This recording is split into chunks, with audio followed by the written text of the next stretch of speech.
Baik, selamat siang. Berjumpa kembali di channel YouTube kami dan bersama saya Tommy Ricardo Sihotang. Pada kesempatan kali ini, saya akan membicarakan mengenai kekuatan hukum sertifikat tanah pengganti dan kekuatan hukum sertifikat tanah yang asli yang tadinya hilang ditemukan kembali. Namun, sebelum lebih jauh saya membahas terkait kedua masalah tersebut, silakan Anda subscribe, like, dan share YouTube kami ini. Di dalam hukum pertanahan kita, sertifikat hak milik menjadi bukti yang paling sempurna, bukti yang paling kuat di dalam hukum pertanahan kita. Namun, apabila sertifikat tanah Anda hilang, maka Anda tidak perlu khawatir. Anda segera melakukan proses penggantian sertifikat tanah Anda.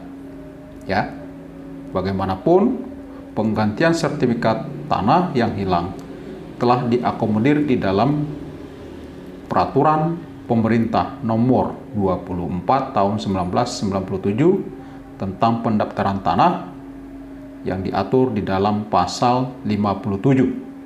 Ya, jadi kita dapat menggantikan sertifikat tanah yang telah hilang itu menjadi sertifikat pengganti. Nah, apa yang harus Anda lakukan ketika Anda kehilangan sertifikat? Yang pertama Anda lakukan adalah Anda harus segera membuat surat laporan kehilangan ke kantor kepolisian setempat.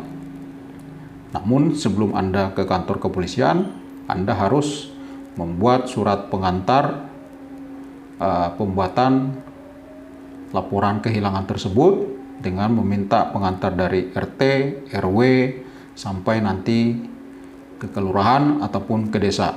Nah, surat yang dari kelurahan dan desa itu yang Bapak atau Ibu bawa ke kantor kepolisian untuk membuat laporan kehilangan sertifikat Anda. Nah, nanti di kantor kepolisian akan ada pemeriksaan atau BAP. Namun pemeriksaan BAP ini berbeda dengan pemeriksaan BAP terkait dengan tindak pidana, ya. Jadi pemeriksaan BAP pada saat laporan kehilangan sertifikat Anda sangat berbeda sekali dengan pemeriksaan baik itu tersangka ataupun saksi dalam kejahatan tindak pidana.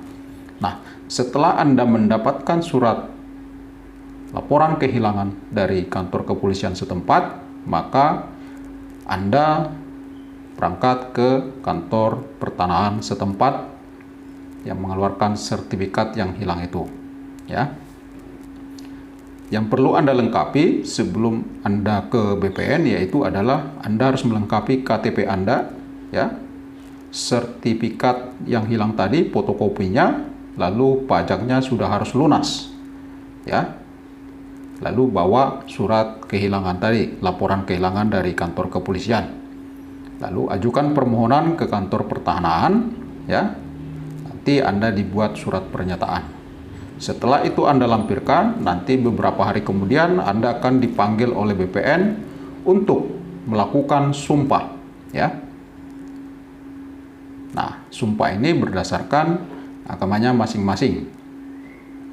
Setelah Anda disumpah, maka sumpah Anda itu akan dibuat di media cetak atau diterbitkan di media cetak, dalam hal ini koran, ya, baik koran lokal ataupun koran nasional. Dalam waktu 30 hari, pihak lain jika ada merasa keberatan atau ingin menyanggah permohonan penerbitan sertifikat Anda itu, maka disitulah kesempatannya diberikan. Namun apabila dalam waktu 30 hari tidak ada orang lain yang menyanggah ataupun keberatan atas penerbitan sertifikat pengganti tersebut, maka BPN akan mengeluarkan sertifikat pengganti untuk sertifikat yang hilang tadi. Nah, seperti yang saya bilang tadi di awal bahwa penerbitan sertifikat pengganti ini telah diakomodir di dalam Peraturan Pemerintah Nomor 24 Tahun 1997 sebagaimana adalah merupakan peraturan pelaksana daripada undang-undang agraria kita. Oleh karena itu, maka untuk masalah pertama, kekuatan hukum sertifikat pengganti itu adalah memiliki kekuatan yang sempurna, bukti yang sangat kuat, yang sama halnya dengan sertifikat aslinya yang telah hilang tadi. Nah, untuk masalah sertifikat pengganti telah terjawab, yang mana kekuatannya adalah sangat kuat. Jadi Bapak Ibu sekalian tidak perlu khawatir jika sertifikat yang Anda pegang sekarang adalah sertifikat pengganti. Lalu yang kedua adalah bagaimana kekuatan hukum jika sertifikat yang asli yang tadinya hilang ditemukan kembali. Ya, itu adalah pembahasan yang kedua. Maka seperti yang tadi saya jelaskan, karena sertifikat pengganti itu merupakan sah secara hukum, pada saat prosesnya tidak ada keberatan, tidak ada sanggahan dari pihak lain, maka kekuatan sertifikat yang asli yang telah hilang tadi dan ditemukan kembali tidak memiliki kekuatan hukum lagi. Artinya sertifikat asli yang hilang yang ditemukan kembali tidak boleh dijadikan objek jaminan atau agunan dalam pengajuan kredit, baik itu di lembaga keuangan, bank maupun non-bank, ataupun jaminan dalam perjanjian hutang piutang yang dijadikan jaminan, ya. Jadi itu sudah tidak boleh. Apapun alasannya, jika itu dijadikan menjadi objek di dalam perjanjian, maka perjanjiannya akan batal demi hukum.